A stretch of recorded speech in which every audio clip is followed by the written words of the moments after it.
রাজস্ব ভবনে নতুন একটি নিয়োগ বিজ্ঞপ্তি প্রকাশিত হয়েছে। তো এই নিয়োগে সকল জেলার প্রার্থী আবেদন করতে পারবে। তো দেখতে পারছেন গণপ্রজাতন্ত্রী বাংলাদেশ সরকার ট্যাক্সেস আপিলত ট্রাইব্যুনাল রাজস্ব ভবন। তো দেখতে পাচ্ছেন আগারগাঁও শেরেবাংলা নগর ঢাকা 1207, প্রকাশের তারিখ 28/8/2024 খ্রিস্টাব্দ তারিখে। তো এই নিয়োগ বিজ্ঞপ্তি সংক্রান্ত A to Z বিষয় আজকের এই ভিডিওটিতে তুলে ধরা হবে। সাধারণত এসএসসি এবং এইচএসসি পাস যারা করেছেন তারা এই নিয়োগে আবেদন করতে পারবেন, অর্থাৎ এই নিয়োগ বিজ্ঞপ্তি সংক্রান্ত A to Z বিষয় আজকের এই ভিডিওটিতে জানতে পারবেন। এই নিয়োগের পরীক্ষাটা কেমন হবে, পরীক্ষাটা কোথায় হবে, আবেদনের শুরুর তারিখ শেষ তারিখ এবং আবেদনটি কিভাবে করতে হবে, সম্পূর্ণ A to Z বিষয় আজকের এই ভিডিওটি সম্পূর্ণ দেখার পর আপনি ক্লিয়ার হতে পারবেন। তাই ভিডিওটি সম্পূর্ণ দেখতে থাকুন। আর আপনি যদি অল জব নিউজ বাংলাদেশ এই চ্যানেলে প্রথমবার এই ভিডিওটি দেখে থাকেন তাহলে আমাদের এই চ্যানেলটিকে সাবস্ক্রাইব করে রাখবেন এবং notification bell button all press করে রাখবেন। আর এই ভিডিওটিতে অবশ্যই একটি লাইক করে দেবেন এবং আপনার যদি কোনো মন্তব্য থেকে থাকে অবশ্যই কমেন্ট বক্সে লিখে জানাবেন। আর যারা আমাদের ফেসবুক পেজে ভিডিও দেখছেন অবশ্যই আমাদের ফেসবুক পেজটি লাইক দিয়ে ফলো করে আমাদের ফেসবুক পেজের সঙ্গে থাকবেন। আর ডিসক্রিপশন বক্সে আমাদের ফেসবুক পেজের লিঙ্ক দেওয়া রয়েছে, তো এখানে ক্লিক করে দিলে আমাদের ফেসবুক পেজে নিয়ে যাবে।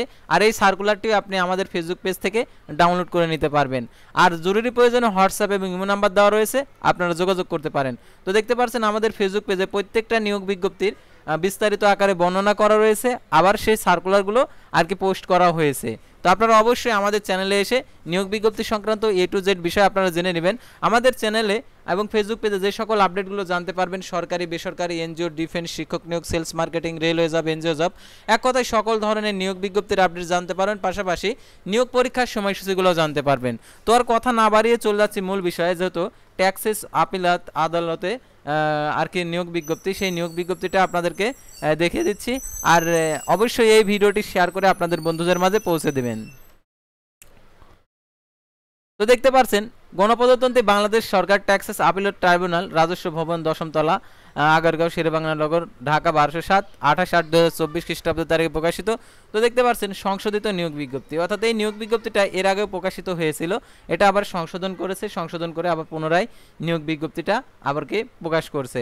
অভ্যন্তরীণ সম্পদ বিভাগ অর্থ মন্ত্রণালয়ের কর 1 শাখা থেকে দেখতে পাচ্ছেন 24/3/2024 খ্রিস্টাব্দ তারিখের ছাড়পত্রের ভিত্তিতে ট্যাক্সেস আপিলাত ট্রাইব্যুনালের অধীনে রাজস্ব খাতভুক্ত 13 এর 2টি এবং 14 এর 2টি এবং যথাক্রমে 3টি ও 5টি, গ্রেড 16 এর 6টি, গ্রেড 20 এর 4টি শূন্যপদে অস্থায়ী ভিত্তিতে জনবল নিয়োগের লক্ষ্যে প্রকৃত বাংলাদেশি স্থায়ী বাসিন্দাদের ও নাগরিকগণের নিকট হইতে পদের পাশে বর্ণিত যোগ্যতা সম্পন্ন শর্ত সাপেক্ষে tat.teletalk.com.bd ওয়েবসাইটে আবেদনের আহ্বান করা যাচ্ছে।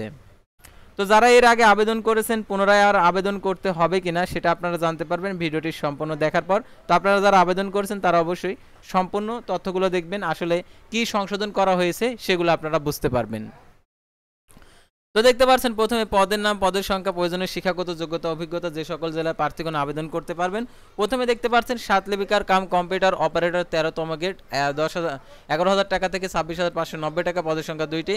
কোন স্বীকৃত বিশ্ববিদ্যালয় হতে দ্বিতীয় শ্রেণী সমান সিএপিতে স্নাতক সমান ডিগ্রি, কম্পিউটার ব্যবহারের দক্ষতা, computer, word processing, email, fax, machine চালানো ইত্যাদি দক্ষতা অভিজ্ঞতা থাকতে হবে। শার্টলিপিতে সর্বনিম্ন গতি প্রতি মিনিটে ইংরেজিতে 80, বাংলায় 50 এবং কম্পিউটার মুদ্রাক্ষরিকে সর্বনিম্ন দেখতে পাচ্ছেন 30 শব্দের গতি থাকতে হবে। তারপর দেখতে পাচ্ছেন 7 মুদ্রাক্ষরিক কাম কম্পিউটার অপারেটর 14তম গ্রেড 10,200 টাকা থেকে 24,680 টাকা বেতনে, পদের সংখ্যা 3টি। কোনো স্বীকৃত বিশ্ববিদ্যালয় হতে ন্যূনতম দ্বিতীয় শ্রেণী সমান সিপিতে স্নাতক সমান ডিগ্রি, কম্পিউটার ব্যবহারের দক্ষতা, computer, word processing, email, fax, machine ইত্যাদি চালানোর দক্ষতা অভিজ্ঞতা থাকতে হবে। শার্টলিপিতে সর্বনিম্ন গতি প্রতি মিনিটে ইংরেজিতে 70, বাংলায় 45 শব্দ এবং কম্পিউটার মুদ্রাক্ষরিকে সর্বনিম্ন গতি ইংরেজিতে 30 এবং বাংলায় 25 শব্দের গতি থাকতে হবে। উচ্চমান সহকারী গ্রেড হচ্ছে 10,200 টাকা থেকে 24,680 টাকা, পদের সংখ্যা 5টি। কোনো স্বীকৃত বিশ্ববিদ্যালয় দ্বিতীয় শ্রেণীর সমান সিএপিতে স্নাতক সমান ডিগ্রি, কম্পিউটার ব্যবহারের দক্ষতা, computer, word processing, email, fax, machine ইত্যাদি চালানোর দক্ষতা অভিজ্ঞতা থাকতে হবে। কম্পিউটার মুদ্রাক্ষরিকে প্রতি মিনিটে দেখতে পাচ্ছেন ইংরেজিতে 30 এবং বাংলায় 25 শব্দের গতি থাকতে হবে। অফিস সহকারী কাম কম্পিউটার মুদ্রাক্ষরিক 16তম গ্রেড 9,300 টাকা থেকে 22,490 টাকা, পদের সংখ্যা 6টি। কোনো স্বীকৃত বোর্ড হতে দ্বিতীয় বিভাগ সমান সিএপিতে উচ্চ মাধ্যমিক সার্টিফিকেট সমান পরীক্ষা উত্তীর্ণ, কম্পিউটার ব্যবহারের দক্ষতা, computer, word processing, email, fax, machine চালানোর দক্ষতা অভিজ্ঞতা থাকতে হবে। কম্পিউটারের সর্বনিম্ন গতি প্রতি মিনিটে ইংরেজিতে 20 এবং বাংলায় 20 শব্দের গতি। অফিস সহায়কের দেখতে পাচ্ছেন 20তম গ্রেড 8,250 টাকা থেকে 20,010 টাকা, পদের সংখ্যা 4টি। কোনো স্বীকৃত বোর্ড হতে মাধ্যমিক স্কুল সার্টিফিকেট সমান পরীক্ষা উত্তীর্ণ। যারা এই নিয়োগে আবেদন করবেন, আবেদন করার ক্ষেত্রে যে শর্তাবলী রয়েছে সেই শর্তাবলীগুলো আপনাদেরকে দেখিয়ে দিচ্ছি। তো শর্তাবলীগুলো সবার জন্য একই দেখতে পাচ্ছেন এখানে। নিম্নে বর্ণিত শর্তাবলী আবেদন ফর্ম পূরণ ও পরীক্ষায় অংশগ্রহণের ক্ষেত্রে অবশ্যই অনুসরণ করতে হবে। দেখতে পাচ্ছেন এখানে ১/৭/২০২৪ খ্রিস্টাব্দ তারিখে ১৮ থেকে ৩০ বছর, বীর মুক্তিযোদ্ধা, শহীদ বীর মুক্তিযোদ্ধা পুত্র কন্যার ক্ষেত্রে ১৮ থেকে ৩২ বছর, সার্টিফিকেট কম্পিউটার অপারেটর, ৭ মুদ্রাক্ষরিক কম্পিউটার অপারেটর, উচ্চমান সহকারী অফিস সহকারী কাম কম্পিউটার মুদ্রাক্ষরিক পদের বিপরীতে ট্যাক্সেট আপিলত ট্রাইব্যুনালের বিভাগীয় প্রার্থীদের ক্ষেত্রে বয়সসীমা ৪০ বছর পর্যন্ত শিথিলযোগ্য। সরকারি আধা সরকারি স্বশাসিত প্রতিষ্ঠান চাকরিরত প্রার্থীদেরকে যথাযথ কর্তৃপক্ষের অনুমতি সাপেক্ষে আবেদন করবেন এবং মৌখিক পরীক্ষার সময় অনাপত্তির দাখিল করবেন এবং এক্ষেত্রে কোনো অগ্রিম কপি গ্রহণ করা হবে না। বীর মুক্তিযোদ্ধা, শহীদ বীর মুক্তিযোদ্ধা পুত্র কন্যার ও বীরাঙ্গনার সন্তান হলে আবেদনপত্রে স্পষ্টভাবে উল্লেখ করতে হবে। সরকার সর্বশেষ নীতিমালা অনুযায়ী কোঠা সংরক্ষণ করা হবে। প্রার্থীকে মৌখিক পরীক্ষার জন্য নিম্নোক্ত কাগজপত্র মূল কপি প্রদর্শনপূর্বক প্রথম শ্রেণী গ্যাজেটেড কর্মকর্তা কর্তৃক সত্যায়িত সকল সনদের ছায়ালিপি অর্থাৎ ফটোকপি দাখিল করতে হবে। আপনার মূল কপির যে রয়েছে সেটা ফটোকপি করে সত্যায়িত করে দাখিল করতে হবে। দেখতে পাচ্ছেন প্রথমে প্রার্থীর সকল শিক্ষাগত যোগ্যতার সনদ, প্রার্থীর যে ইউনিয়নের পৌরসভার ওয়ার্ড বাসিন্দা সেই ইউনিয়ন চেয়ারম্যান, পৌরসভার মেয়র, সিটি কর্পোরেশনের ওয়ার্ড কাউন্সিলর কর্তৃক প্রদত্ত নাগরিকত্ব সনদ, প্রথম শ্রেণী গ্যাজেটেড কর্মকর্তা কর্তৃক চারিত্রিক সনদ, অন্যান্য কোঠার সমর্থনে প্রার্থীকে যথাযথ কর্তৃপক্ষের প্রদত্ত সনদ প্রমাণক, জাতীয় পরিচয়পত্র, অনলাইন পূরণকৃত অ্যাপ্লিকেশন কপি, অ্যাডমিট কার্ড।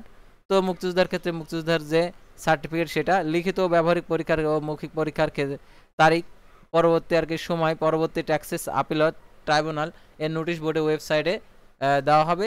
দেখতে পাচ্ছেন জানানো হবে। ব্যক্তির গত মুঠোফোনে SMS এর মাধ্যমে জানানো হবে। লিখিত ব্যবহারিকের ক্ষেত্রে উত্তীর্ণ প্রার্থীদের জন্য মৌখিক পরীক্ষার জন্য বিবেচিত হবে। লিখিত ব্যবহারিক পরীক্ষার ও মৌখিক পরীক্ষার জন্য কোনো প্রকার TAD প্রদান করা হবে না। অসম্পূর্ণ ত্রুটিপূর্ণ আবেদন বাতিল বলে গণ্য হবে। দেখতে পাচ্ছেন 11/7/2024 খ্রিস্টাব্দ তারিখের ইস্যু দেখতে পাচ্ছেন 100 নং বিজ্ঞপ্তি অনুযায়ী ইতিমধ্যে যারা আবেদন করেছেন তাদের পুনরায় আবেদন করার প্রয়োজন নেই। অনলাইনে আবেদনের নিয়োগ সংক্রান্ত যে কোনো বিষয় নিয়োগকারী কর্তৃপক্ষের সিদ্ধান্তই চূড়ান্ত। তো দেখতে পাচ্ছেন tat.teltalk.com ওয়েবসাইটে আবেদনপত্র পূরণ করতে পারবেন। অনলাইন আবেদনপত্র জমাদানের শুরু তারিখ 1/9/2024 বিকেল সকাল 10টা। অনলাইন আবেদনপত্র জমাদানের শেষ তারিখ 20/9/2024 বিকেল 5টা।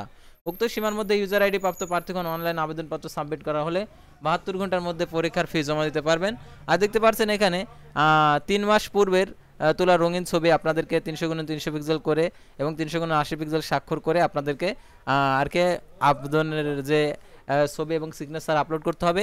এখানে ছবির সাইজ সর্বোচ্চ 100 KB দেওয়া আছে। তো আপনারা 50 KB নিচে দেবেন, কারণ 100 KB 50 KB উপরে হলে অনেক সময় আবেদনটা নেয় না। আর সর্বোচ্চ 60 KB। আর অনলাইন পূরণকৃত যেহেতু পরবর্তী কার্যক্রমে ব্যবহৃত হবে সেই আবেদন কপিটা, সেহেতু অনলাইন আবেদন করার সময় দেখবেন যে সব কিছু ঠিকঠাকভাবে আছে কিনা। ঠিকঠাকভাবে থাকলে তাহলে আবেদনটি কমপ্লিট হয়ে গেল।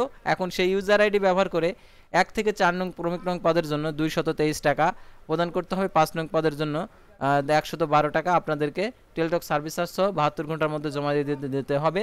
আর এখানে বিশেষভাবে যে উল্লেখ্য যে অনলাইনে আবেদন করলেন কিন্তু পরীক্ষার ফি জমা দিলেন না 72 ঘন্টার মধ্যে, তাহলে আবেদনপত্রটি 72 ঘন্টার পর আবেদনটি বাতিল হয়ে যাবে। পুনরায় আবেদন করে আবার টাকা প্রদান করতে হবে।